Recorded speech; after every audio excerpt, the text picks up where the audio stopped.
Hi hello ನಮಸ್ಕಾರ friends, CHGK ಚಾನಲ್ಗೆ ಸ್ವಾಗತ. ಇವತ್ತು ನಾವು ಮಾಸ್ತಿ ವೆಂಕಟೇಶ್ ಅಯ್ಯಂಗಾರ್ ಅವರ ಬಗ್ಗೆ ವಿಡಿಯೋದಲ್ಲಿ ತಿಳಿಯೋಣ. ಮಾಸ್ತಿ ವೆಂಕಟೇಶ್ ಅಯ್ಯಂಗಾರರು ಕನ್ನಡದ ಒಬ್ಬ ಅಪ್ರತಿಮ ಲೇಖಕರು. ಕನ್ನಡ ಸಾಹಿತ್ಯ ಲೋಕದಲ್ಲಿ ಮಾಸ್ತಿ ಎಂದೇ ಖ್ಯಾತರಾದವರು. ಇವರು ಶ್ರೀನಿವಾಸ್ ಎಂಬ ಕಾವ್ಯನಾಮದಡಿಯಲ್ಲಿ ಬರೆಯುತ್ತಿದ್ದರು. ಮಾಸ್ತಿ ಕನ್ನಡದ ಆಸ್ತಿ ಎಂದು ಪ್ರಖ್ಯಾತಿ ಹೊಂದಿದವರು. ಇವರು ಸಣ್ಣ ಕಥೆಗಳ ಜನಕ ಎಂದು ಕರೆಯುತ್ತಾರೆ. ಮಾಸ್ತಿ ವೆಂಕಟೇಶ್ ಅಯ್ಯಂಗಾರರು ಕೋಲಾರ ಜಿಲ್ಲೆ ಮಾಲೂರು ತಾಲೂಕಿನ ಮಾಸ್ತಿ ಗ್ರಾಮದಲ್ಲಿ ಜೂನ್ 6, 1891ರಂದು ಜನಿಸಿದರು. ಅವರು ಹುಟ್ಟುವ ಕಾಲಕ್ಕೆ ಮನೆಯಲ್ಲಿ ಬಡತನವಿತ್ತು. ಒಂದು ಕಾಲಕ್ಕೆ ಶ್ರೀಮಂತಿಕೆಯಿಂದ ವಿಜೃಂಭಿಸಿದ ಕುಟುಂಬ ಅವರ ಪೂರ್ವಿಕರದು. ಮಾಸ್ತಿ ವೆಂಕಟೇಶ್ ಅಯ್ಯಂಗಾರರು ಪೇರಿಯತ್ ಎಂಬ ಮನೆತನದವರು. ಇದರ ಅರ್ಥ ದೊಡ್ಡ ಮನೆಯವರು ಎಂದು. ಇವರ ವಿದ್ಯಾಭ್ಯಾಸ ಬಹಳ ಕಷ್ಟದ ಪರಿಸ್ಥಿತಿಯಲ್ಲಿ ಜರುಗಿತು. ಅವರ ಹಿರಿಯರು ಬಹುಜನಕ್ಕೆ ಅನ್ನ ಹಾಕಿ ಹೆಸರು ಗಳಿಸಿದ್ದರಾದರೂ ಅವರು ವಾರದ ಮನೆಗಳಲ್ಲಿ ಊಟ ಮಾಡಿ ವಿದ್ಯಾಭ್ಯಾಸ ಮಾಡಬೇಕಾಯಿತು. ಹೊಂಗೇನಹಳ್ಳಿ, ಯಳಂದೂರು, ಶಿವಾರಪಟ್ಟಣ, ಮಳವಳ್ಳಿ, ಮೈಸೂರು ಕಡೆಗೆ ಮದರಾಸು ಹೀಗೆ ನಾನಾ ಕಡೆಗಳಲ್ಲಿ ತಮ್ಮ ಬಂಧುಗಳ ನೆರವಿನಿಂದ ವಿದ್ಯಾಭ್ಯಾಸ ಮಾಡಿ MA ಪದವಿ ಗಳಿಸಿದರು. ತಮ್ಮ ವಿದ್ಯಾಭ್ಯಾಸ ಕಾಲದಲ್ಲಿ ಮಾಸ್ತಿ ಯಾವ ಪರೀಕ್ಷೆಯಲ್ಲೂ ಪ್ರಥಮ ಸ್ಥಾನವನ್ನು ಬೇರೆಯವರಿಗೆ ಬಿಟ್ಟುಕೊಡಲಿಲ್ಲ.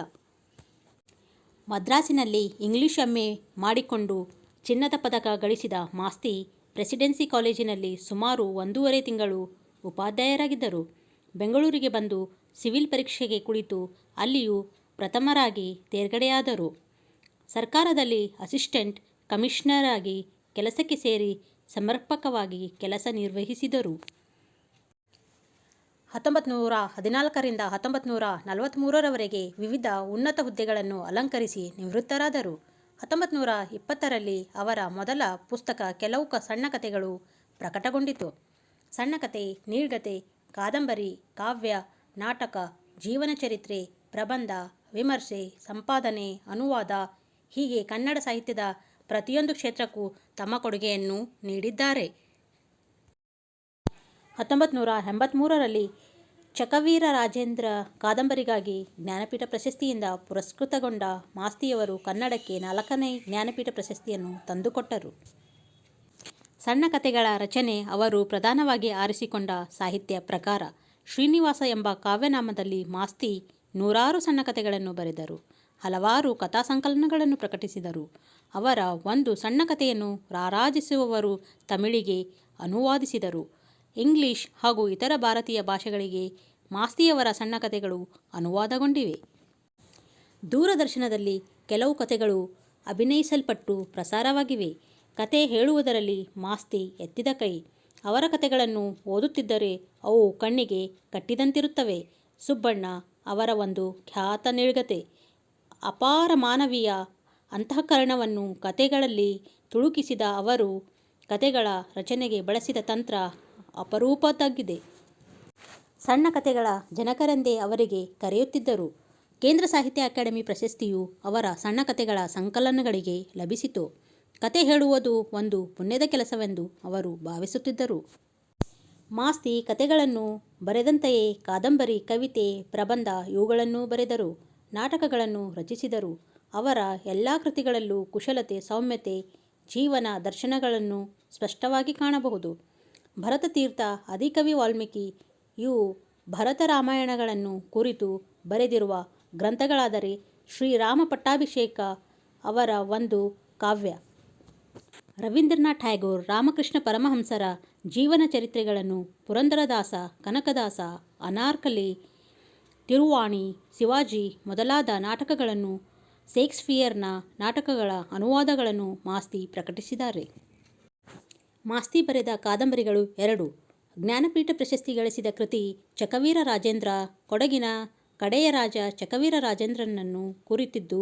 ಮತ್ತೊಂದು ಚನ್ನಬಸವನಾಯಕ. ಭಾವ ಮಾಸ್ತಿಯವರ ಆತ್ಮಕಥೆ ಇರುವ 3 ಸಂಪುಟಗಳ ಗ್ರಂಥ ಮುಖ್ಯ ಕೃತಿಗಳು. ಸಣ್ಣ ಕಥೆ ಸಂಗ್ರಹ. ಸಣ್ಣ ಕಥೆಗಳು 5 ಪುಟಗಳು. ರಂಗನ ಮದುವೆ, ಮಾತುಗಾರ ರಾಮ. ನೀಳ್ಗತೆ. ಸುಬ್ಬಣ್ಣ 1928, ಶೇಷಮ್ಮ 1976. ಕಾವ್ಯ ಸಂಕಲನಗಳು. ಭಿನ್ನಹಮನವಿ 1922, ಅರುಣ 1924, ತಾವರೆ 1930, ಸಂಕ್ರಾಂತಿ 1969, ನವರಾತ್ರಿ 5 ಭಾಗ 1944, 1953, ಚಲುವೂರು ಸುನೀತಾ ಮಲಾರ, ಶ್ರೀರಾಮ ಪಟ್ಟಾಭಿಷೇಕ ಖಂಡಕಾವ್ಯ. ಜೀವನ ಚರಿತೆ ರವೀಂದ್ರನಾಥ್ ಟ್ಯಾಗೋರ್ 1935, ಶ್ರೀ ರಾಮಕೃಷ್ಣ 1936. ಪ್ರಬಂಧ ಕನ್ನಡದ ಸೇವೆ 1930, ವಿಮರ್ಶೆ 4 ಸಂಪುಟ 1928, 1939. ಜನತೆಯ ಸಂಸ್ಕೃತಿ 1931, ಜನಪದ ಸಾಹಿತ್ಯ 1937, ಆರಂಭದ ಆಂಗ್ಲ ಸಾಹಿತ್ಯ 1979. ನಾಟಕ ಶಾಂತ ಸಾವಿತ್ರಿ ಉಷಾ 1923, ತಾಳಿಕೋಟೆ 1929, ಶಿವ ಛತ್ರಪತಿ 1932, ಯಶೋಧರ 1933, ಕಾಕನಕೋಟೆ 1938, ಲೀಯರ್ ಮಹಾರಾಜ, ಚಂಡಮಾರುತ, ದ್ವಾದಶರಾತ್ರಿ. ಹ್ಯಾಮ್ಲೆಟ್, ಶೇಕ್ಸ್ಪಿಯರ್ ದೃಶ್ಯಗಳು 1, 2, 3, ಪುರಂದರದಾಸ, ಕನಕಣ್ಣ, ಕಾಳಿದಾಸ, ಅಜ್ಜನ ದಾರಿ, ಬೆಟ್ಟರ ಮಗಳು, ವಿಮಲಾ ಮರಿಯಾನ್, ಬಾನುಲಿ ದೃಶ್ಯಗಳು.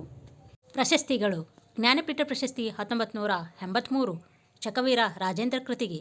ಮೈಸೂರು ವಿಶ್ವವಿದ್ಯಾಲಯದ ಡಾಕ್ಟರೇಟ್ 1977, ಕರ್ನಾಟಕ ವಿಶ್ವವಿದ್ಯಾಲಯದ ಡಾಕ್ಟರೇಟ್ 1956, ಕೇಂದ್ರ ಸಾಹಿತ್ಯ ಅಕಾಡೆಮಿ ಪ್ರಶಸ್ತಿ 1968, ಕನ್ನಡ ಸಾಹಿತ್ಯ ಪರಿಷತ್ತಿನ ಅಧ್ಯಕ್ಷ ಪದವಿ 1953, ದಕ್ಷಿಣ ಭಾರತ ಸಾಹಿತ್ಯಗಳ ಸಮ್ಮೇಳನ ಅಧ್ಯಕ್ಷ ಪದವಿ 1946. ಗೌರವಗಳು ಮಾಸ್ತಿ ಅವರಿಗೆ ಸಂದ ಗೌರವ ಪ್ರಶಸ್ತಿಗಳು ಅಪಾರ. ಮಾಸ್ತಿ ಕನ್ನಡದ ಆಸ್ತಿ ಎಂಬ ಹೇಳಿಕೆಗೆ ಒಂದು ನಾನುಡಿಯಾಗಿದೆ. ಎಲ್ಲ ಸಾಹಿತಿಗಳಿಗೂ ಅವರು ಅಣ್ಣ ಮಾಸ್ತಿಯಾಗಿದ್ದರು. ವರಕವಿ ದ ರಾ ಬೇಂದ್ರೆ ಮಾಸ್ತಿಯವರನ್ನು ಹಿರಿಯಣ್ಣ ಎಂದು ಗೌರವಿಸಿದ್ದರು. ಕನ್ನಡ ಸಾಹಿತ್ಯ ಪರಿಷತ್ತಿನ ಅಧ್ಯಕ್ಷರಾಗಿ ಮಾಸ್ತಿ ಸೇವೆ ಸಲ್ಲಿಸಿದರು. 1929ರಲ್ಲಿ ಬೆಳಗಾವಿಯಲ್ಲಿ ನಡೆದ ಕನ್ನಡ ಸಾಹಿತ್ಯ ಸಮ್ಮೇಳನದ ಅಧ್ಯಕ್ಷರಾಗಿದ್ದರು. ಕರ್ನಾಟಕ ವಿಶ್ವವಿದ್ಯಾಲಯ ಅವರಿಗೆ ಗೌರವ ಡಾಕ್ಟರೇಟ್ ಪದವಿ ನೀಡಿ ಗೌರವಿಸಿತು. ಮೈಸೂರು ಮಹಾರಾಜರು ರಾಜಸೇವಾ ಪುಸ್ತಕ ಎಂದು ಗೌರವಿಸಿದರು. 1972ರಲ್ಲಿ ಶ್ರೀನಿವಾಸ ಎಂಬ ಅವರ ಅಭಿನಂದನಾ ಗ್ರಂಥ ಪ್ರಕಟವಾಯಿತು. ಮಾಸ್ತಿ ವೆಂಕಟೇಶ್ ಅಯ್ಯಂಗಾರ್ ಅವರು ತಮ್ಮ 95ನೇ ವರ್ಷದಲ್ಲಿ 6 ಜೂನ್ 1986ರಂದು ನಿಧನರಾದರು.